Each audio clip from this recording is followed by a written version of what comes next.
Hello student, তো ফিরে আসলাম আবার একটা ক্লাসে। তোমাদের পরশু টেস্ট পেপার থেকে ক্লাস চলছে। তো এই টেস্ট পেপারটা তোমরা খুলো এবং চলে এসো পেজ নাম্বার যে আমাদের যে সেটটা তোমাদের দিয়েছিলাম, সেট 12। এই 12 নম্বর সেটে পার্ট 1 ক্লাস দেওয়া হয়ে গেছে। তো এই সেট থেকে আজকে পার্ট 2 ক্লাস দিব। তো পেজ নাম্বার যে 414 পেজে আছে আমাদের 5 থেকে বড় প্রশ্নগুলো, এটা হচ্ছে আমাদের সেট 12 নম্বর সেট পার্ট 2 ক্লাস।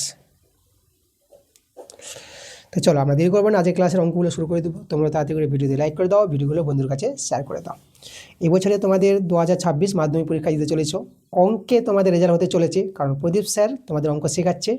সব অঙ্ক একদম ডিটেলসে বুঝিয়ে দিবে, আর অঙ্ক জলের মতন তোমাদের কাছে সহজ হয়ে যাবে।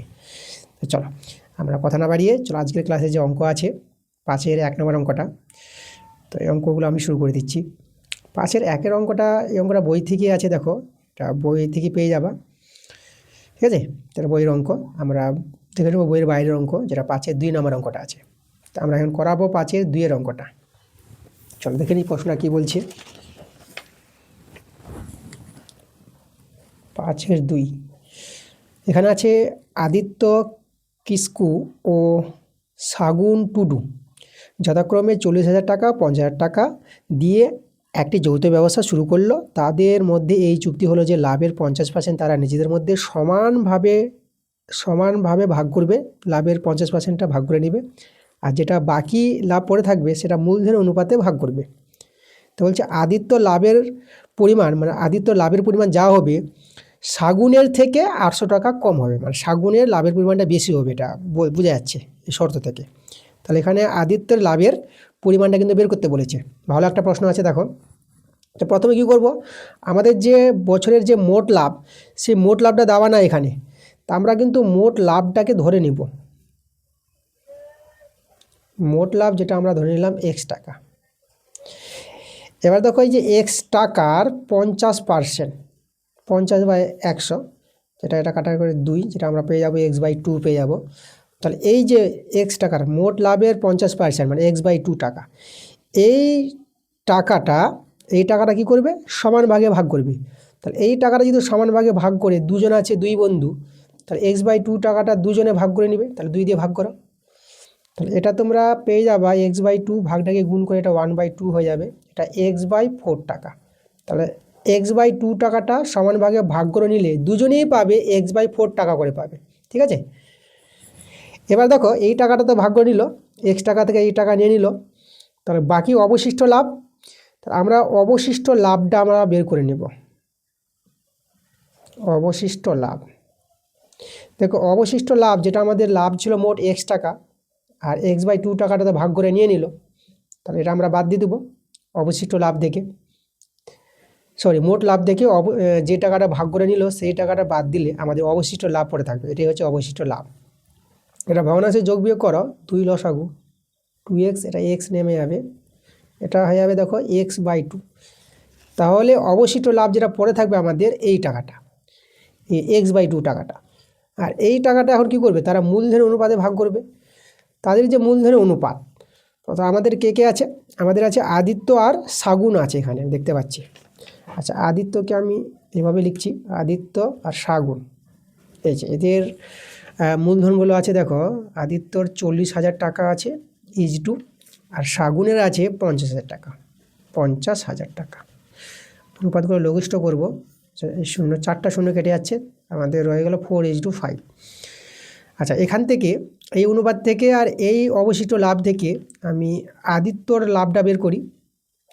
তাহলে আদিত্যর লাভটা বেরোবে দেখো 4/9, আর এই টাকার মধ্যে ভাগ করবে অবশিষ্ট লাভ, এই যে। তাহলে এটা দেখো এখানে এটা পেয়ে যাবা 4x/ এটা 9 দিয়ে 18 পেয়ে যাবা এই টাকাটার। হ্যাঁ, এই টাকাটা হবে এই টাকা থেকে। এবার আদিত্যর আচ্ছা, আমি সাগুনেরটা বের করে নিচ্ছি এখানে। সাগুনের হবে কত, 5/9 ইন্টু x/2 টাকার মধ্যেই, এটা হবে 5x/18। ঠিক আছে, এবার আদিত্যর মোট লাভটা আমরা বের করব। মোট লাভ, আদিত্যর মোট লাভ হবে দেখো 4x টাকা, 4x/18 টাকাটা পেলো ভেঙে, ভাগ করে পেলো। তো এখানে দেখো এই টাকার সঙ্গে যে টাকাটা আবার সমান ভাগে ভাগ করে পেয়েছিল না, সেই টাকাটা যোগ হবে। অবশিষ্ট লাভ থেকে এই টাকা পেলো আদিত্য টাকা, আর যেটা প্রথমে সমান ভাগে ভাগ করে নিয়েছিল এই টাকাটা দুজনে পেয়েছিল, তাহলে এই টাকাটা তো যোগ হবে এখানে x/4 টাকা। এর ভগ্নাংশে যোগ বিয়োগ করবো। আমাদের এখানে 18 4 লসাগুটা তোমরা 36 পেয়ে যাবা। এখানে কিন্তু আমাদের 36 আসবে, লসাগুটা 36 হবে। ওকে, 18 দিয়ে 36, 4 দিয়ে 8x, আর 4 নং 36, এটা হয়ে যাবে আমাদের 9x, এটা হয়ে যাবে 17x/36। তাহলে আদিত্যর মোট লাভ এটা বের করলাম। একইভাবে আমরা শাগুনের মোট লাভটা বের করে নিব। ঠিক আছে, শাগুনের মোট লাভ কত হবে? এই যে যেটা ছিল মূলধন অনুপাতে ভাগ করলে সেটা 5x/18 টাকা, আর সমান ভাগে যেটা ভাগ পেয়েছিল x/4 টাকা। চলো এই দুটো টাকা, এই টাকাটা যোগ করে নিই। এখানেও লসাগু 36, এটা 18 দিয়ে 36 2, এটা হবে 10x। 4 নং 36, এটা হবে 9x, এটা 19x/36। দেখো, তাহলে শাগুনের মোট যে লাভটা এই টাকা। আর আমাদের যে শর্ত বলেছে, দেখো শর্তটা কি বলেছে এখানে দেখো প্রশ্নে, যে এই যে দেখো আদিত্যর যে লাভের পরিমাণটা শাগুনের থেকে 800 টাকা কম, মানে শাগুনের লাভের পরিমাণটা কিন্তু বেশি আছে। তা শাগুনের এটা 19x/36, এর থেকে কম আছে 800 টাকা। কার? এর আদিত্যর লাভটা হচ্ছে 17x/36, আমরা 36 দেব। তাহলে এই যে দেখো, মানে দুজনের যে লাভের পার্থক্যটাই বলেছে এখানে 800 টাকা। ঠিক আছে, যার বেশি লাভ তাকে আগে লিখলাম, যার কম লাভ পরে লিখলাম, এদের বিয়োগফলটাই 800 টাকা। এবার এখান থেকে সরল করে আমরা কার মানটা, আমরা এক্সের মানটা বের করে নেব। চলো এক্সের মানটা যদি আমরা বের করি সরল করে, এখানে যদি ভগ্নাংশের যোগ বিয়োগ আমরা করব, লসাগুটা তো 36 হবে। তাহলে এদিকে 19x মাইনাস 17x, এদিকে আমাদের 800। আচ্ছা, এটা বিয়োগ করলে কত হবে? 17x, 19x থেকে 17x বিয়োগ করে 2x পেয়ে যাবো। আমি বর্গমূল করে নিচ্ছি, 800 গুণিত 36, এটাতে কাটাকাটি করলাম, এটা আমি 18 পেয়ে যাবো। এই যে 18 দিয়ে 36, তাহলে এক্সের মানটা আমরা কত পেলাম? 800 গুণিত 36, সরি 36 নয় আর 18 আছে। ঠিক আছে, এইভাবে রেখে দিলাম আমি এক্সের মানটা। আমাদের যেটা বের করতে বলেছে, দেখো প্রশ্নে কী বের করতে বলেছে, এই যে আদিত্যের লাভের পরিমাণটা বের করতে বলেছে। আদিত্যের লাভটা যেটা আমরা পেয়েছিলাম, এই যে আদিত্যের মোট লাভ যেটা বের করলাম 17x/36, এখানে এক্সের জায়গায় এক্সের মানটা পুট করে দেব, তাহলে আমরা পেয়ে যাব আদিত্যের লাভ। তাহলে আদিত্যের লাভ, তাই না, এই আদিত্যের লাভটা আমরা বের করব। কত ছিল? 17x, এক্সের জায়গায় বসিয়ে দেবো 800 গুণিত 18 এক্সের মান, আর নিচে কত ছিল দেখো, নিচে এখানে ছিল আমাদের এই যে 36 ছিল, 17x/36, এই যে দেখো এখানে আমি 36 বসিয়ে দেবো। 18 2 36, আর এটাতে কাটাকাটি করো, 2 4 8, দুটো শূন্য বসিয়ে দিলাম।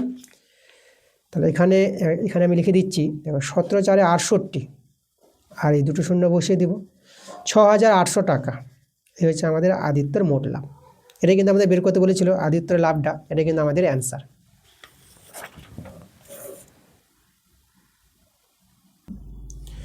এরপরে আমরা চলে আসবো 6-এর দাগেরগুলো। 6-এর 1 2 এই দুটো অঙ্ক কিন্তু বই থেকে পেয়ে যাবে তোমরা। আমি চলে আসবো 7-এর দাগের 1 নম্বর অঙ্কটা। চলো এই অঙ্কটা আমরা করাবো। এখানে দেখো 7-এর দাগের 1-এর অঙ্কটা আমাদের এর মান দেওয়া আছে 7-এর 1 নম্বর। এ সমান সমান আছে 3 + 2√2। তাহলে আমাদের এই রাশিটার মান বের করতে বলেছে। চলো ভালো অঙ্ক আছে। তো এখানে আমাদের এই রাশিটা থেকে আমাদের a + 1/a এই মানটা কিন্তু আমাদের প্রয়োজন পড়বে। তাহলে আমরা 1/a বের করি আগে। তো a আছে তো 1/a বের করবো, এটাকে আমরা 1/, করে নিই। 3 + 2√2, এখানে হর করণীয় নিরসন করব, মাইনাস দিয়ে আমরা গুণ করব উপর নিচ, তাহলে এখানে হবে 3 2√2। a square minus b square হয়ে যাবে, সূত্র পড়বে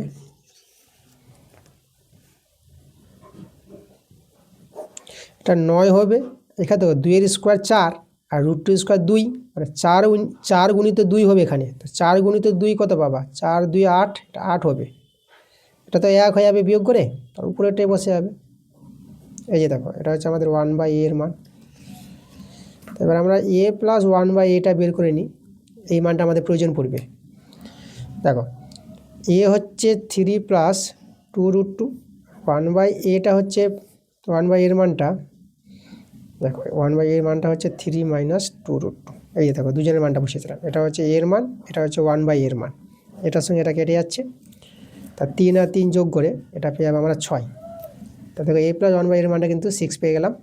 এই মানটা আমাদের কাজে লাগবে। দেখো আমাদের যে রাশিটার মান বের করতে বলেছি, রাশিটাকে দেখো আমরা যে টুকে নিই, দেখো আমাদের আছে a⁶ আছে plus a⁴ plus a square plus 1 এভাবে আছে, আর নিচে বাই দিয়ে a³ আছে আমাদের, এখানে আছে a³। চলো এটাকে আমি একটু কী করবো দেখো, পাট করে নেব। লিখবো আমি a⁴/a³ plus a⁴ a³ plus a square a³ plus 1/a³। দেখো এভাবে কিন্তু ভেঙে নিতে পারবো, প্রত্যেকটা আমরা দেখো বাই করে নিই, যেটাকে ভগ্নাংশে যোগ বিয়োগ করলে এটাই ফিরে পাবা। এখানে একটু কাটাকাটি করলে দেখো এখানে 3 এখানে 6, মানে a³ হবে। আর ভাগের সময় কাটাকাটি বলতে তো ভাগ, তো ভাগের সময় পাওয়ারটা কিন্তু বিয়োগ হবে যদি মূল সংখ্যার সমান আছে। একইভাবে এখানে একটা পাবা, 4 থেকে 3 গেলে একটা a, আর এখানে দেখো এখানে একটা a থেকে যাবে, বাস আর থেকে কাটাকাটি যাচ্ছে না। আমাদের এখানে a³ রয়ে গেল, এখানে a আছে, আর এখানে উপরে 1/a, নিচে এটা আছে 1/a, আর এখানে 1/, এটা a³ তো আছেই। এটা সাজিয়ে লিখি আমরা a³ প্লাস 1/a³। তারপর এটাকে এক জায়গায় করলাম, আর a প্লাস 1/a এটাকে আমি এক জায়গায় রাখলাম, এর মান তো জানা আছে। এখন আমরা শুধু দেখো এই যে a³ প্লাস b³ এটা মান নির্ণয়ের সূত্র আমরা অ্যাপ্লাই করবো a³ প্লাস b³ তো সূত্রটা হবে a প্লাস b তার হোল কিউব মাইনাস 3ab, এই যে ab into a plus b, আর এটা তো আমাদের ছিলই a প্লাস 1/a তো আমাদের আছে। ওকে, দেখো আমি কিন্তু মান নির্ণয়ের সূত্র অ্যাপ্লাই করলাম, a³ প্লাস b³ মান নির্ণয়ের সূত্র। এখানে মানগুলো আমরা বসাবো, দেখো এখানে তো a কেটে যাবে, তাহলে a প্লাস 1/a এর মানটা কিন্তু আমরা 6 বের করে রেখেছি, তো এখানে আমরা 6 বসিয়ে দেবো, 6 কিউব মাইনাস 3 ইন্টু এর মানটা আবার 6 প্লাস আবার কিন্তু এর মানটা 6 জানি, 6 কিউব 216 পেয়ে যাবা, মানে 6টা 3বার গুণ হবে, 6 6 36, 36 6 216, এটা 18, এটা 6 216, এটা বিয়োগ হয়ে এটা দেখো এটা -12 পাবা, এটা বিয়োগ করে এটা 204 পেয়ে যাবা, তার 204 এটা কিন্তু আমাদের অ্যান্সার।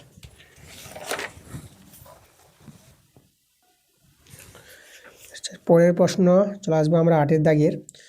8-এর 1 নম্বরটা চলো আমরা করাবো, 8-এর 1-এর অঙ্কটা।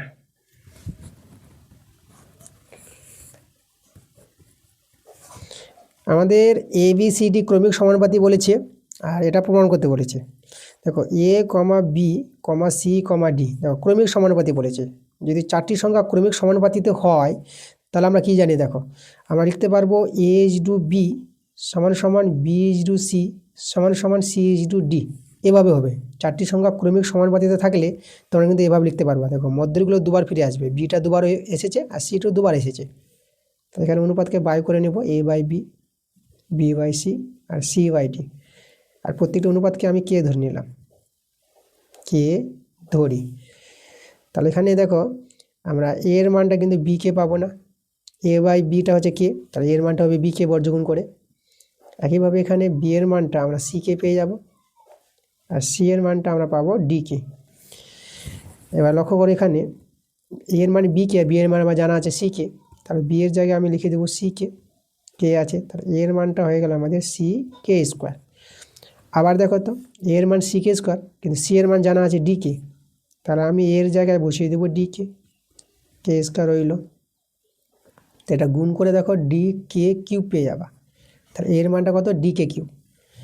এবার এখানে এসো, এখানে দেখো বি সমান সমান আছে সিকে, সি এর মান ডিকে, তাহলে সি এর জায়গায় আমি এখানে আবার ডিকে বসিয়ে দেবো, তাহলে বি এর মানটা আমাদের হয়ে যাবে ডি কে স্কোয়ার। ওকে, তাহলে এ এর মানটা ডি কে কিউব, বি এর মান ডি কে স্কোয়ার, সি এর মান ডি কে, এভাবে মানগুলো আমরা তৈরি করলাম। চলো এবার আমরা চলে আসবো এই যে বাম পক্ষ, এটা আমরা টুকে নেবো। আমরা লিখবো লেফট হ্যান্ড সাইড, যেটাকে বাম পক্ষ বলি। বাম পক্ষটা কত আছে, a square minus b square, a square minus b square into c square minus d square, c square minus d square. চলো মানগুলো বসিয়ে আমরা সরল করব। এ এর মান ডি কে কিউব তার হোল স্কোয়ার মাইনাস বি এর মান ডি কে স্কোয়ার তার হোল স্কোয়ার বসালাম। সি এর মান ডি কে তার হোল স্কোয়ার আর ডি স্কোয়ার হয়ে গেল, এর তো মান জানা নাই। এখানে ভেঙে নাও পাওয়ারগুলো, এটা হয়ে যাবে ডি স্কোয়ার, এটা কে টু দি পাওয়ার 6 হয়ে যাবে। দেখো পাওয়ার পরে গুণ হয়ে যায়, 3 দিয়ে 6, এখানে d square k to the power 4 পাবা, যে 2 দিয়ে 4, এটা হবে d square k square minus d square. এখান থেকে কমন যাবে, দেখো এই যে d square k to the power 4 common নিতে পারবা, তাহলে d square k to the power 4 আমরা কমন নিয়ে নিলাম।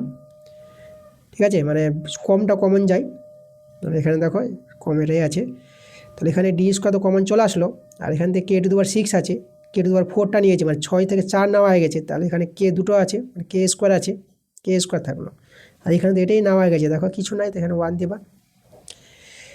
আর এখানে দেখো দাঁড়াও, এখানে আমি বন্ধনী দিব না, আগে আমি এখানে কমন নিব, এখান থেকে আমাদের ডি স্কোয়ার কমন যাচ্ছে, তো এখানে কে স্কোয়ার মাইনাস 1 পরে থাকবে। আচ্ছা, এই যে ডি স্কোয়ার তো গুণ করে দেবো আমি, তাহলে ডি টু দি পাওয়ার 4 হয়ে যাবে, আর কে টু দি পাওয়ার 4 তো আছেই, আর কে স্কোয়ার মাইনাস 1 কে স্কোয়ার মাইনাস 1, এটাকে আমি কে স্কোয়ার মাইনাস 1 করে আমি হোল স্কোয়ার করে দেবো, দুটো আছে তো একটা করে দিলাম হোল স্কোয়ার করে। তো মানটাকে এভাবে সরল করে রাখলাম বাম পক্ষটা। চলে আসবো আমরা ডান পক্ষে। তো ডান পক্ষটা কী আছে, B square minus C square তার হোল স্কোয়ার আছে, আমি এখানে লিখবো B square minus C square তার হোল স্কোয়ার। চলো এখানে আমি মান বসাবো, বি এর মান আমাদের জানা আছে ডি কে স্কোয়ার তার হোল স্কোয়ার, দেখো এই যে মানগুলো আমরা বের করে রেখেছি, বি এর মান ডি কে স্কোয়ার। আর সি এর মানও জানা আছে, দেখো সি এর মান হচ্ছে আমাদের ডি কে তার হোল স্কোয়ার, বাইরে আবার স্কোয়ার আছে, সি এর মান ডি কে, এই যে দেখো সি এর মানটা ডি কে বের করে রেখেছিলাম। এই মানটা আমাদের ব্যবহার হচ্ছে। এবার সরল করবো, সরল করে কিন্তু আমাদের এই জায়গাটা আনতে হবে বাম পক্ষটা। তো এখানে এটা যদি পাওয়ারটা ভাঙি, d square k to the power 4 পাবা, আর এটা ডি স্কোয়ার কে স্কোয়ার পাবা, বাইরে আবার হোল স্কোয়ার আছে। দেখো কমনটা আমাদের যাবে, D square k square common যাবে, কিন্তু বাইরে যে স্কোয়ার আছে যেটা কমন যাবে, যে ডি স্কোয়ার কে স্কোয়ার, তারপর কিন্তু হোল স্কোয়ার চাপবে, যেহেতু এখানে হোল স্কোয়ার ছিল বাইরে স্কোয়ার ছিল, তো কমনটার উপর স্কোয়ার চাপালাম, আর এখানে পরে গিয়ে থাকবে যে কমন নেওয়ার পর যে d square k square common নিয়েছি না, তাহলে কে টু দি পাওয়ার 4 আছে, ডি স্কোয়ার তো চলে এসেছে, তাহলে কে টু দি পাওয়ার 4 থেকে কে স্কোয়ার নিয়েছি, তাহলে কে স্কোয়ার আছে এখানে, ঠিক আছে, এই যে কে স্কোয়ার থাকবে, আর ডি স্কোয়ার কে স্কোয়ার তো নেওয়া হয়ে গেছে, দেখো তো এখানে কিছু নাই, তো এখানে 1 থাকবে, আর হোল স্কোয়ার যে ছিল স্কোয়ারটা কিন্তু এখানেও থাকবে। তাহলে এই পাওয়ারটাকে ভেঙে নিই আমরা, এটা ভাঙবে, দেখো এই যে এটা ডি টু দি পাওয়ার 4 আর কে টু দি পাওয়ার 4 হবে, দেখো পাওয়ারগুলো গুণ হয়ে যায়, 2 দিয়ে 4 2 দিয়ে 4, আর এখানে এটাকে আমি বসিয়ে দিয়েছি, দেখো কে স্কোয়ার মাইনাস 1 তার হোল স্কোয়ার বসিয়ে দিলাম। দেখো আমাদের যে ডান পক্ষটা যেটা আসলো, এটা কিন্তু আমাদের বাম পক্ষে ছিল সরলটা, এই যে দেখো, তা দুটো বাম পক্ষ আর ডান পক্ষ সরল আমাদের সমান হয়ে গেছে, তাহলে আমি অতএব দিয়ে লিখে দেবো এখানে, তাহলে এই যে অতএব দিয়ে জায়গাটাতে আমি লিখবো, অতএব বাম পক্ষ সমান সমান পেয়ে গেলাম আমরা ডান পক্ষ, right hand side, left hand side is equal to right hand side, প্রমাণিত, প্রুভড। দেখো এইভাবে তোমরা একদম সহজভাবে প্রমাণটা দেখে দিতে পারবা, যেভাবে আমি দেখালাম।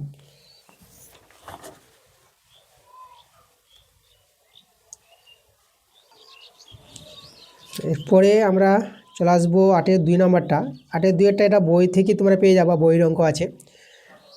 আর আমরা চলে আসবো এবার 10-এর 1 নম্বর প্রয়োগ। দেখো 10-এর 1 নম্বর যে দেখো কি বলছে, প্রমাণ করে যে কোনো বৃত্তের দুটি সমান যে কেন্দ্র থেকে সমদূরবর্তী। তা চলো আমরা এই প্রমাণটা তোমাদের আমি দেখাবো করে। এই প্রমাণটা বই থেকে আছে, তা বই থেকে তোমাদের বুঝিয়ে দেবো। তোমাদের বইতে কথায় আছে, পেজ নাম্বার 63 পাতায় তোমরা আসবা, 63 পাতায় দেখো প্রয়োগ নম্বর এই যে 10 নম্বর প্রয়োগটা আছে, একই প্রমাণ করে যে কোনো বৃত্তে দুটি সমান যে কেন্দ্র থেকে সমুদ্রবর্তী। তো এখানে প্রমাণটা কীভাবে দেখানো হয়েছে দেখো, আমাদের অকেন্দ্রিক বৃত্ত নেওয়া হয়েছে এ বি আর সিডি দুটি যে, যাদের দৈর্ঘ্য সমান। আর এখানে দেখো এই যে জের পর এই যে ওইটা লম্ব আছে এবির পর, আর ওএফটা লম্ব আছে সিডির পর। ওকে, তার মধ্যে প্রমাণ করতে হবে ওই সমান সমান ওএফ, এই যে ওই সমান সমান ওএফ, এদের দৈর্ঘ্যগুলো সমান, কেন্দ্র থেকে যে দুটির দূরত্ব সমান, এটাই প্রমাণ করতে বলেছে। অঙ্কন, এই যে ওএ ও সি এরা অঙ্কন হয়েছে। তারপরে এরা তো লম্ব আছে, এই যে প্রমাণে আগে দেখিয়ে দিয়েছি এরা লম্ব, এই যে ওইটা এবির পর লম্ব আর ওএফটা সিডির পর লম্ব। তাহলে এখানে দেখো এভাবে যেহেতু লম্ব হয় এটা এবির পর, তাহলে এইটা কিন্তু হাফ এবি হয়ে যাবে। কেন? কারণ এখানে ব্যাস নয় এইরূপ কোনো জের উপর কেন্দ্রগামী লম্ব সরলরেখা সেই জেটিকে সমদ্বিখণ্ডিত করবে, মানে এই সমান সমান ইবি হয়ে যাবে। তাহলে এইটা এবির অর্ধেক হবে এবির। দেখো এইটা এবির অর্ধেক, কারণটা কিন্তু এখানে এই যে যেটা বললাম সেটা লিখে দিয়েছে এখানে। একইভাবে এদিকে এই যে সিএফটা হয়ে যাবে, দেখো এই সিএফটা সিডির অর্ধেক হবে, যেভাবে এইটা এবির অর্ধেক পেলাম। আচ্ছা, এবার যেহেতু দেখো এ বি আর সিডি সমান, তাহলে এ বি আর সিডি যে দুটি যদি সমান হয়, তাহলে এখানে এই আর সিএফ কিন্তু সমান হয়ে যাবে। কারণ দেখো এই যে এখানে আমি যদি বলি এ বির মানটা 2AE আর সিডির মানটা 2CF, তাহলে এখানে বসালে পরে মান দুটো 2 কেটে গিয়ে তো আমাদের এই সমান সমান সিএফ হয়ে যাবে, তাই তো? তাহলে এই সমান সমান সিএফ, এই যে এই সমান সমান সিএফ, এটা কিন্তু আমরা প্রমাণ দেখালাম, এই প্রমাণটা কাজে লাগবে। এখন দেখো দুটো ত্রিভুজ, এই সমকোণী ত্রিভুজ AOE আর COE, এই দুটো ত্রিভুজকে নিয়ে দেখো সর্বসম দেখিয়েছে। সর্বসম দেখাতে গেলে তিনটি শর্ত দেখানো হয়েছে। প্রথমে এই যে সমকোণ, এই সমকোণ এই কোণটা আর এই কোণটা, AEO কোণটা আর কোণ CFO, এই দুটো কোণ সমকোণ 90 ডিগ্রি, এই যে বলে দিয়েছে এখানে সমান। আর এখানে ও আর OC এই দুটি বাহু সমান হবে একই বৃত্তের ব্যাসার্ধ, দুটি ত্রিভুজ দিকে সমান দেখানো হলো। আর 3 নম্বর শর্ত যেটা আমাদের প্রমাণ দেখালাম যে এই সমান সমান CF, এই যে এই সমান সমান CF, দেখো এখানে আমাদের নেওয়া হয়েছে। তাহলে দুটো ত্রিভুজ থেকে তিনটি শর্ত সমান দেখানো হয়েছে এখানে। তাহলে এই দুটো ত্রিভুজ কি, এই দুটো ত্রিভুজ সর্বসম হয়ে যাবে, এই দুটো ত্রিভুজ। তাহলে এই দুটো ত্রিভুজ সর্বসম হলে পরে তাদের যে অনুরূপ বাহুগুলো OE আর OF, তো সর্বসম ত্রিভুজে অনুরূপ বাহুর দৈর্ঘ্য সমান হয়। তাহলে এখানে OE সমান সমান OF কিন্তু আমরা পেয়ে যাচ্ছি। এটা তো প্রমাণ করতে বলেছিল, আমাদের কিন্তু প্রমাণটা হয়ে গেল।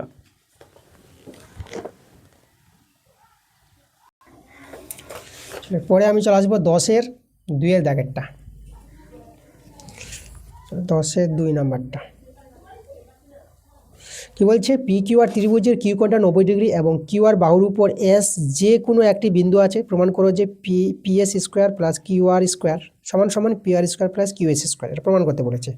সমকোণী ত্রিভুজ বলেছে PQR, আমি একটা সমকোণী ত্রিভুজ তৈরি করে নিচ্ছি। দেখো আমি এই কোণটাকে সমকোণ নিয়েছি, আর এখানে কিউ কোণটা, এটা তাহলে আমাদের কিউ নাম হয়ে যাবে। এই যে সমকোণটা 90 ডিগ্রি বলেছে, এখানে আমি পি নাম দিলাম, PQ, এটা আর নাম দিয়ে দিলাম। তাহলে PQR সমকোণী ত্রিভুজ। আর এখানে দেখো এই যে QR বাহুর উপর একটি বিন্দু নিতে বলেছে S, যে কোনো বিন্দু, ঠিক আছে? তাহলে আমি S বিন্দু নিয়েছি আর এটা প্রমাণ করতে হবে। তাহলে যে PS আছে তাহলে আমি PS যোগ করব,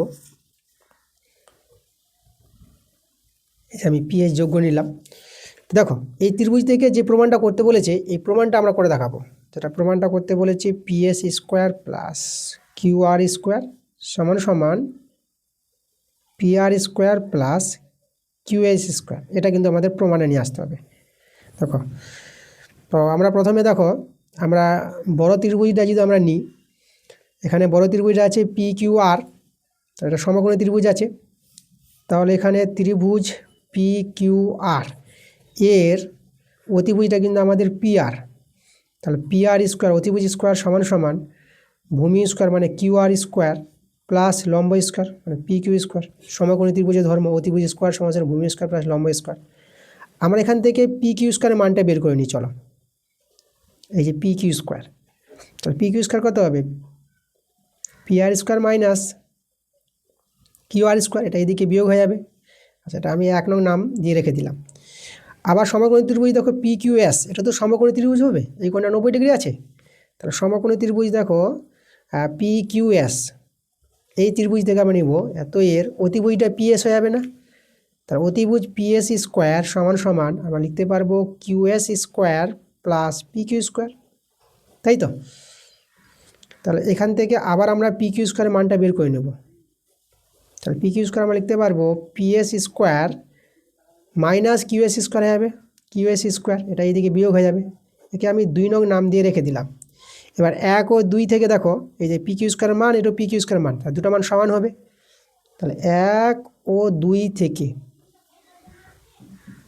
থেকে আমরা দেখো এদিকে পি কিউ স্কোয়ারের মানটা আমি লিখি, আমাদের আছে P R square minus Q R square সমান সমান হয়ে যাবে এই পি কিউ স্কোয়ারের মানটা।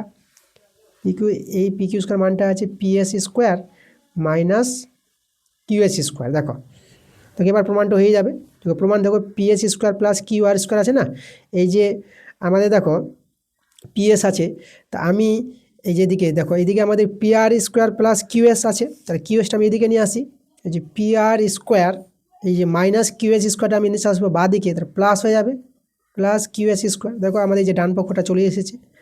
আর এখানে আছে পিএস স্কোয়ার, আর এদিকে মাইনাস কিউ আর স্কোয়ারটাকে ডান দিকে নিয়ে আসবো, এটা প্লাস হয়ে যাবে প্লাস কিউ আর স্কোয়ার হয়ে যাবে। এবার এদিকে একটু ঘুরিয়ে লিখো, প্রমাণটা তো হয়ে গেছে আমাদের, আগে কিন্তু এটা আছে তারপরে এটা আছে। তাহলে PS square plus Q R square সমান সমান P R square plus QS square. দেখো যেটা আমাদের প্রমাণ করতে বলেছিল সেই প্রমাণটা কিন্তু আমাদের চলে এসেছে একদম। এই যে প্রমাণটা আমাদের যে করতে বলেছিল প্রশ্ন, দেখো যে প্রমাণটা এখানে বলেছিল সেই প্রমাণটা কিন্তু একদম সহজভাবে আমরা কিন্তু করে দেখিয়েছি। খুবই সহজ অঙ্ক আছে, খুব একটা ভালো প্রয়োগ ছিল, সহজ প্রয়োগ। এখানে লিখে দেবা তোমরা প্রমাণিত বা প্রুভড। ওকে, পরের প্রশ্নগুলো আমরা চলে আসবো।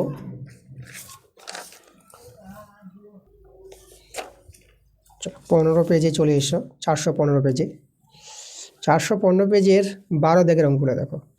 বাইরের 1 নম্বর 2 নম্বর আর 3 নম্বরে 3টে অঙ্ক তোমরা বই থেকে পেয়ে যাবা। 13 দাগের 13-এর 1 নম্বর এবং 2 নম্বর এই দুটি অঙ্ক তোমরা বই থেকে পাবা। আমরা চলে আসবো 14 দাগের অঙ্কগুলো। দেখো 14-এর 1 এবং 2 এই দুটো অঙ্ক বই থেকে পাবা। আমি 14-এর 3 নম্বর অঙ্কটা করাবো। 14-এর 3-এর অঙ্কটা আমরা দেখে নেব কী বলছে প্রশ্নটা।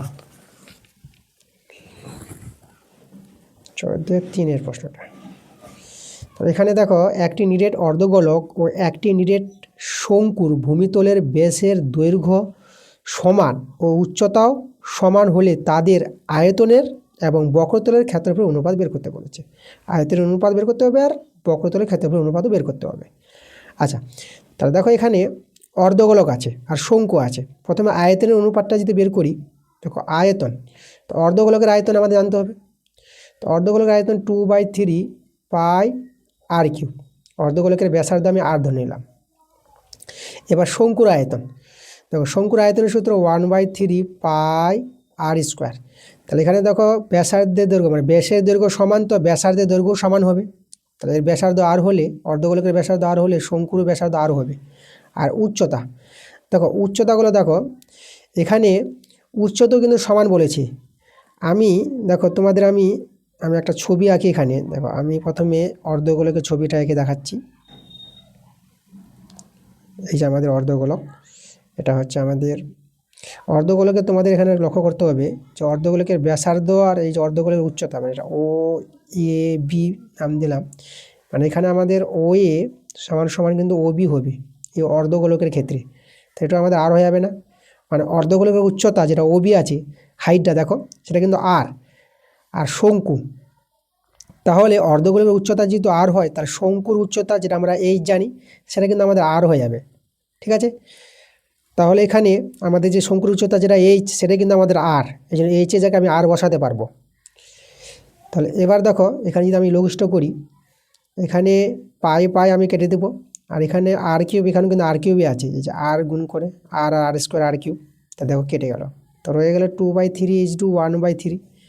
তাহলে এখানে 3 কেটে দাও, তাহলে আমাদের 2:1। তাহলে অর্ধগোলক আর শঙ্কুর আয়তনের অনুপাতটা কিন্তু 2:1, এটা হবে অ্যান্সার। ঠিক আছে, তোমাদের বইতে অ্যান্সার, মানে এই বইতে অ্যান্সার দেওয়া নাই, এটা আয়তনের অনুপাতটা দেওয়া নাই, শুধু বক্রতলের ক্ষেত্রফলের অনুপাতটা দেওয়া আছে। তাহলে আয়তনের অনুপাত অ্যান্সারটা কিন্তু এটা পাবা। এবার চলে আসবো আমরা যে অর্ধগোলক আর শঙ্কুর বক্রতলের ক্ষেত্রফলের অনুপাতে চলে আসবো। আচ্ছা, তাহলে এখানে অর্ধগোলকের যে বক্রতলের ক্ষেত্রফল, যে বক্রতলটা, মানে এখানে একটা সমতল আছে, এই যেটা বৃত্তাকার হবে। আর বক্রতলের ক্ষেত্রফল হয় 2πr² হয় অর্ধগোলকের। আর শঙ্কুর বক্রতল, শঙ্কুর ছবিটা যদি আমি এখানে দেখাই তোমাদের, এই যে শঙ্কুর ভূমির এই যে শঙ্কুর ভূমির ব্যাসার্ধ। আর এইভাবে করে আমি একটু শঙ্কুটা আঁকার চেষ্টা করি যেভাবে প্রশ্নে বলেছে। ওকে, তাহলে এখানে আচ্ছা এখানে নিয়েছে O1 নিয়ে নিলাম, O1 PQ নিয়ে নিলাম। তাহলে এখানে এই যে ব্যাসার্ধ আর উচ্চতাও আর এখানে পাবো, এই যে এইচটা আর হয়ে যাবে, কারণ এখানকার উচ্চতা সমান, যদি উচ্চতাগুলো সমান বলে দিয়েছে। আর এটা সমকোণী ত্রিভুজ। ওকে, তাহলে এখানে দেখো আমাদের যেটা আমরা জানি যে শঙ্কুর পার্শ্বতলের ক্ষেত্রফল, এই যে আমাদের বক্রতলের ক্ষেত্রফল বলতে পার্শ্বতলের ক্ষেত্রফলটা যেটা হয় πr/l। তবে এল হচ্ছে আমাদের এই জায়গাটা, এটা হচ্ছে এল। তাহলে L² সমান এখানে POQ ত্রিভুজটা সমকোণী ত্রিভুজ পাবা, তাই এটা অতিভুজ, এটা ভূমি, এটা লম্ব। তাহলে অতিভুজ স্কোয়ার, ভূমি স্কোয়ার প্লাস লম্ব স্কোয়ার, এটা 2r²। তাহলে এল এর মানটা কত পাবা? তাহলে √2r পেয়ে যাবা কিন্তু এর বর্গমূলটা। তাহলে আমি এখানে মান বসিয়ে দেবো এবার, 2πr² = 2πr, আর এল এর মানটা যেটা বের করলাম এখান থেকে √2r। এই জায়গাটা কিন্তু আমাদের কাজ করে নিতে হবে। ওকে, পাই কেটে দাও। আর এখানে দেখো r² হবে, এটা r²। তাহলে রয়ে গেল কিন্তু 2:√2 রয়ে গেল আমাদের। এটাকে আমি সরল করে নিচ্ছি। দেখো তোমরা অ্যান্সারটাও রাখতে পারো, কিন্তু অ্যান্সারটা অন্যরকম সাজানো আছে, তাহলে সেইভাবে আমি সাজিয়ে দিচ্ছি তোমাদের। এখানে আমি √2 দিয়ে গুণ করব, তাহলে 2√2 হয়ে যাবে এটা = আর এটা √2 × √2, আমি √2 দিয়ে গুণ করে দিলাম, 2√2 আর √2 গুণ করে 2 পেয়ে যাবা। এবার 2 দিয়ে ভাগ করে দাও, 2√2 এটা 1 হয়ে যাবে। তোকে অ্যান্সারটা এভাবে রেখেছে। তাহলে যে অর্ধগোলক এবং শঙ্কুর বক্রতলের ক্ষেত্রফলের অনুপাতটা √2:1, এটাও আমাদের অ্যান্সার। তাহলে এই একটা অ্যান্সার, আর এই একটা অ্যান্সার আমাদের।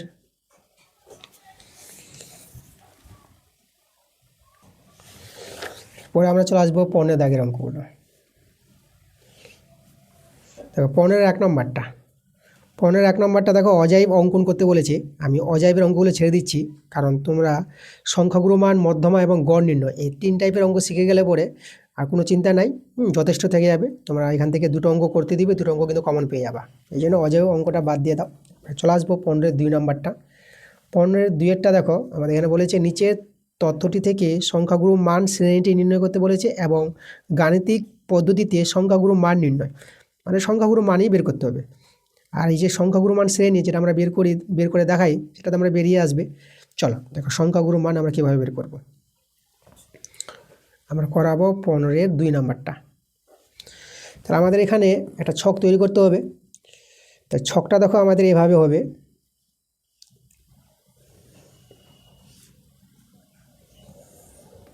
এভাবে করে একটা ছক তৈরি করে নাও।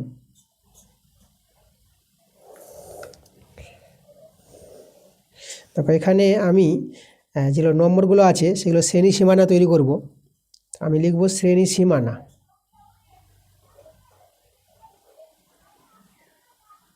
শ্রেণী সীমানা যেটা এখানে নম্বরে আছে। আর এখানে আমি লিখব পরিসংখ্যা, লিখব যেটা পড়ুয়ার সংখ্যা। আচ্ছা এখানে ব্র্যাকেটে আমি নম্বর লিখে দিতে পারি, এগুলো হচ্ছে নম্বর। আর পরিসংখ্যা এখানে আমি দেখাবো, পরিসংখ্যা এগুলো হচ্ছে পড়ুয়ার সংখ্যা, এখানে লিখে দিতে পারো ব্র্যাকেটে, যেটা আছে আমাদের পড়ুয়ার সংখ্যা, না লিখলেও হবে। ঠিক আছে, তো এইভাবে আমরা একটা ছক তৈরি করে নিব। তাহলে এখানে শ্রেণী সীমানাগুলো দেখো আমি তৈরি করে দেখাচ্ছি। প্রথমে দেখো 10-এর কম, আমাদের ঘরগুলো এভাবে করে নাও, একটা ঘর সেরকম করে ঘরগুলো করে নেবা। 10-এর কম বলতে আমি 0 থেকে 10 নিয়ে নিলাম, 10-এর কম। 20-এর কম, তারপরে আমি 10 থেকে 20, ঠিক আছে, 0 থেকে 10, 10 থেকে 20, তারপর 20 থেকে 30 নাও, যে 30-এর কম বলেছে। 30 থেকে 40 নিয়ে নাও। পরেরটা 40 থেকে 50 নাও। তারপরে দেখো কত 60 অবধি আছে, তাহলে 50 থেকে 60 নিয়ে নাও, এইভাবে করে নিয়ে নাও। তো 10-এর কম যেটা পড়ুয়ার সংখ্যা পরিসংখ্যাটা 3 আছে, তাহলে প্রথমটা 3 বসিয়ে দিলাম। এবার এখানে বোঝার ব্যাপার আছে 20-এর কম, 20-এর কম 12, তার 20-এর কম তো আমাদের দেখো 20-এর কম বলতে 10-এরও তো কম হবে, মানে এখানে আমাদের 3টেও রয়ে আছে, মানে 12-এর মধ্যে 3ও মানে ঢুকে আছে যাকে বলে। তাহলে এখানে আমাদের 0 থেকে 10 এর মধ্যে কিন্তু 3 পড়ুয়ার সংখ্যা 3 জন নেওয়া হয়ে গেছে। তাহলে 20-এর কম বলতে মানে 10 থেকে 20-এর মধ্যে নিতে হবে পড়ুয়ার সংখ্যা। তাহলে এই যে পরিসংখ্যাটা বেরোবে, এটা দেখো এই যে 12 থেকে আগের যেটা পরিসংখ্যা ছিল সেটা বাদ দিয়ে দিবা, আগের পড়ুয়ার সংখ্যা বাদ দিয়ে দাও। তাহলে 12 থেকে 3 বিয়োগ করে এটা রয়ে যাবে আমাদের 9। তাহলে এখানে 10 থেকে 20-এর মধ্যে যে পড়ুয়ার সংখ্যা 9 জন পাবা। এইভাবে কিন্তু পরিসংখ্যাগুলো বের করে নিতে হবে, ঠিক আছে, এটা বোঝার জিনিস আছে এখানে। এরপরে 20 থেকে 30-এর মধ্যে 30-এর কম যেটা আছে 27, 27-এর মধ্যে তো এরা রয়ে আছে, এই যে 12টাও আছে, তাই না, 12-এর মধ্যে 3 আছে, 27-এর মধ্যে আবার 12 আছে। তাহলে আমরা 27 থেকে 12টাই বাদ দিয়ে দাও। তাহলে 27 থেকে 12 বাদ দিলে পরে 20 থেকে 30-এর মধ্যে যে পড়ুয়ার সংখ্যা তোমরা পেয়ে যাবা। তাহলে এটা 27 থেকে 12 বিয়োগ করবা, এটা বিয়োগ করে কিন্তু পেয়ে যাবে কত, 15 পেয়ে যাবা। তারপরে এভাবে পাট জিনিসগুলো বুঝতে পারছো। এরপরে যেখানে দেখো 57 আছে, তাহলে এখানে তোমরা লিখবা 57, আর এই 27টা চলে আসবে আবার এখানে মাইনাস, তো এটা বিয়োগ করো, এটা বিয়োগ করে 30 পেয়ে যাবা। আবার দেখো পরেরটা এখানে দেখো 75 আছে, তা তোমরা এখানে বসাবা 75, আর যে 57টা আবার এখানে মাইনাস করে দিবা, আর এটা বিয়োগ করে তোমরা পেয়ে যাবা 18। এরপরে দেখো এখানে কত আছে, এখানে 80 আছে, তাহলে এখানে 80 লিখবা, মাইনাস এটা 75টা এখানে চলে আসবে, বিয়োগ করে এটা তোমরা পেয়ে যাবা 5 পেয়ে যাবা। ওকে, তাহলে এইভাবে কিন্তু তোমাদের পরিসংখ্যাগুলো তৈরি করে নিতে হবে। এবার আমরা লিখবো এখানে যে সংখ্যাগুরু মান সংবলিত শ্রেণীটি হলো, যেটা কিন্তু এখানে বের করতে বলেছে, ঠিক আছে, এই যে লিখে দিয়েছে এখানে। তা চলো আমি অতএব দিয়ে লিখছি, এখানে এই জায়গায় আমি লিখি অতএব কি লিখবা, সংখ্যাগুরু মান, সংখ্যাগুরু মান সংবলিত শ্রেণীটি হলো।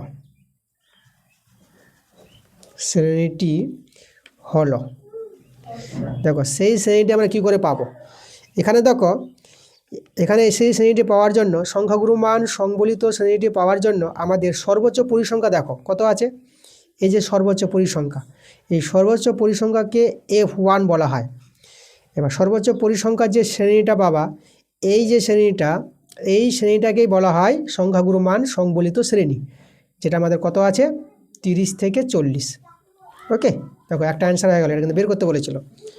আচ্ছা এবার দেখো, এবার আমাদের কিছু মানগুলো প্রয়োজন পড়বে, সেই মানগুলো বের করার আগে আমি সংখ্যাগুরু মান পাওয়ার যে সূত্রটা, চলো অতএব লিখবো আমরা নির্ণীয়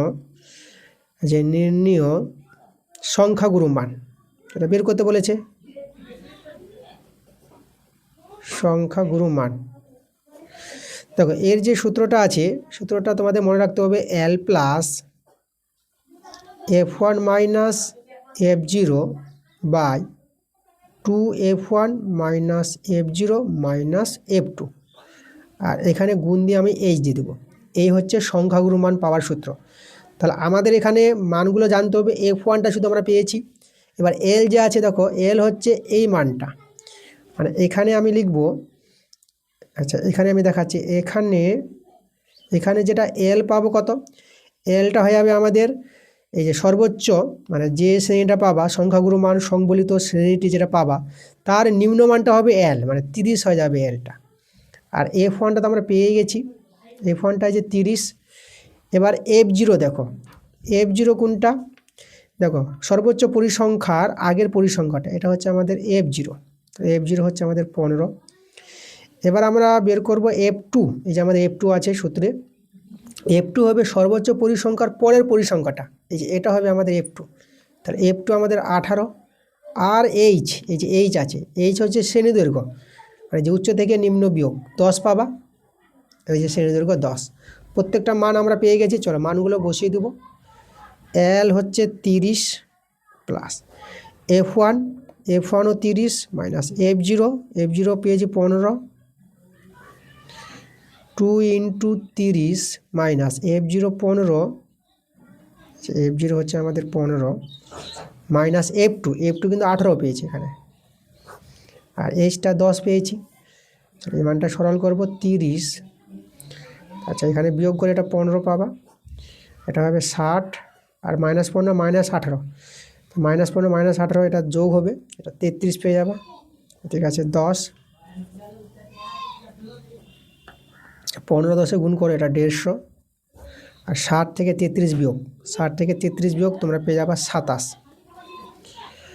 আচ্ছা আমি এখানে কাটাকাটি করে দিই, 3 দিয়ে করি, 3 নং 27, 3 5 15 শূন্য, আর এটা 30 প্লাস এটা 50/9, 30 প্লাস। আচ্ছা 50কে 9 দিয়ে যদি ভাগ করা যায়, এর যে ভাগফলটা পাবা 5.55, এভাবে কিন্তু চলতেই থাকবে, মানে এখানে 5 5 5 চলতে থাকবে। তাহলে আসন্ন মানে নিয়ে নিই, এটা 5 দশমিক, এটাকে আমি কত নিয়ে নেবো এখানে। আচ্ছা 5 দশমিক, দশমিক পর দুটো সংখ্যা নিচ্ছে আসন্ন মান, 5.5, এটা 6 করে দিলাম, যেহেতু এটা 5 আছে 1 যোগ করে দেবা, এটা প্রায় দিয়ে লিখবো সমান সমান। তাহলে এখানে হয়ে যাবে, দেখো এই যোগফলটা 35.56, এই যে আমাদের সংখ্যাগুলোর মান প্রায়। ওকে, প্রায় দিয়ে লিখবা। তাহলে এটা কিন্তু আমাদের অ্যান্সার, নির্ণীয় সংখ্যাগুলোর মান 35.56। দেখো তোমাদের বইতে যে অ্যান্সারটা আছে 30.55 আছে, সেটা কিন্তু হবে না, 35.56 হবে। ঠিক আছে, যেটা আমরা সলভ করে পেলাম, এটাই কিন্তু আমাদের অ্যান্সার। চলো এরপরে আমরা চলে আসবো 15 দাগের 3 নম্বর প্রশ্নটা। 15-এর 3 নম্বর, দেখো আমাদের এখানে একটা তথ্য দেওয়া আছে, এই তথ্য থেকে যে কোনো পদ্ধতিতে গড় নির্ণয় করতে বলেছে। গড় তো বিভিন্ন পদ্ধতিতে নির্ণয় করা যায়, ঠিক আছে, আর এখানে কল্পিত গড় আর বিভিন্ন গড় নির্ণয় করা যায়। তো যাই হোক, আমাদের যেটা সহজ গড় নির্ণয় আছে সেই নিয়মটা আমরা কাজে লাগাবো। তাহলে এখানে দেখো আমাদের যে সেই তথ্যগুলো দেওয়া আছে, এই তথ্য থেকে পরিসংখ্যা বিভাজন তালিকা তৈরি করতে হবে। তো আমরা লিখব পরিসংখ্যা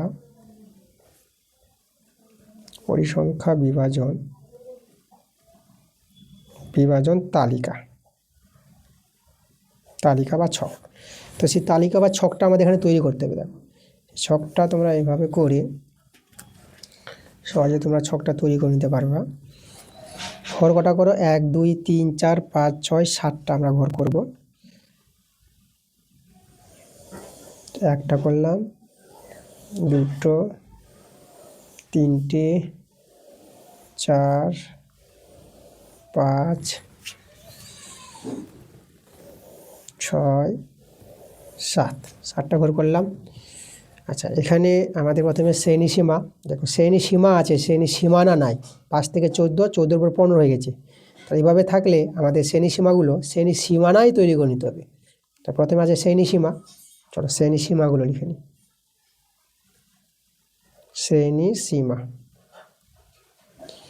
শ্রেণী সীমাগুলো দেখো, এর ঘরটা আমরা দেখাবো এখানে। আমাদের শ্রেণী সীমাগুলো যদি আমরা বসাই, 5 থেকে 14 আছে, 5 থেকে 14, 15 থেকে 24, 15 থেকে 24, 25 থেকে 34, 25 থেকে 34, তারপরে আছে 35 থেকে 44, এখানে হবে আমাদের 35 থেকে 44, তারপরটা আছে 45 থেকে 54, 45 থেকে 54, পরেরটা আছে 55 থেকে 64, 55 থেকে 64, এগুলো হচ্ছে শ্রেণী সীমা। এবার আমরা তৈরি করব শ্রেণী সীমানা। দেখো শ্রেণী সীমানা, এই যে এই ছকটা, এই ঘরটা আমরা করব। শ্রেণী সীমা আছে, শ্রেণী সীমানায় তৈরি করব। কিভাবে? দেখো শ্রেণী সীমাগুলো শ্রেণী সীমানায় তৈরি করতে গেলে তাহলে সেখানে কি করবা তোমরা, এই যে হাফ কমাবা হাফ বাড়াবা, এই যে নিম্ন থেকে হাফ কমাও, 5 থেকে হাফ কমাচ্ছ মানে 4.5, 4.5 পাবা, আর 14 থেকে হাফ বাড়াবা মানে 14.5 হয়ে যাবে। এভাবে প্রত্যেকটা শ্রেণীকে করে নিব আমরা। তাহলে এখানে দেখো 15 থেকে হাফ কমাও মানে 14.5 আসবে, 14.5, এটা এখানে ফিরে চলে আসবে, দেখো যেটা আমাদের দরকার ছিল। আর 24 থেকে হাফ বাড়াবো মানে 24.5, 24.5, আবার এটা যে এখানে চলে আসবে। একটা বুঝে নিলে পরই সবগুলো বুঝতে পারবা। আর এটা দেখো 34 আছে, তো 34.5, এটা আবার এখানে চলে আসবে 34.5, 54 আছে, সরি 44 আছে, তো 44.5 হয়ে যাবে। 44.5টা এখানে চলে আসবে, আর 54টা হবে 54.5, 54.5, আর 54.5টা এখানে চলে আসবে, আর এটা 64.5 হয়ে যাবে। তাহলে এই যে দেখো আমরা তৈরি করে নিয়েছি শ্রেণী সীমানায়, মানে এটা যেখানে থাকবে সেটা এখানে ফিরে আসবে, ঠিক আছে। তো একেই বলা হয় শ্রেণী সীমানা। আচ্ছা, এরপরে যে আমাদের ছিল এখানে এই যে পরিসংখ্যাগুলো, আমি পরিসংখ্যাগুলো এখানে টুকে নেব। পরিসংখ্যা যাদেরকে বলা হয় এখানে, পরিসংখ্যাগুলোকে আমি এফআই বলবো। এই পরিসংখ্যা,